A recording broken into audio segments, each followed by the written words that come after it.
ঈদের দিনে আপনি সকালবেলা উঠবেন, ফজরের সালাত আদায় করবেন, পারলে তাহাজ্জুদ পড়বেন, তাহাজ্জুদ পড়ে ফজর নামাজ পড়বেন, নামাজ পড়ে তেলাওয়াত করবেন। আপনার দিন শুরু হবে কোরআন তেলাওয়াত দিয়ে, আল্লাহর জিকির দিয়ে, ইস্তেগফার দিয়ে।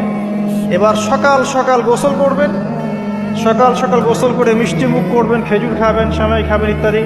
নতুন কাপড় পরবেন, আপনার সামর্থ্য অনুযায়ী সেরা কাপড়টা পরবেন, আতর খুশবু ব্যবহার করবেন, সুন্দর করে গোসল করবেন, পরিবারের সবাইকে নিয়ে আপনি ঈদগাহে যাবেন, তাকবীর দিবেন, আল্লাহু আকবার, আল্লাহু আকবার, লা ইলাহা ইল্লাল্লাহ, ওয়াল্লাহু আকবার, আল্লাহু আকবার, ওয়ালিল্লাহিল হামদ, আল্লাহু আকবার কাবীরা, ওয়ালহামদুলিল্লাহি কাসীরা, সুবহানাল্লাহি বুকরাতাও ওয়া আসীলা।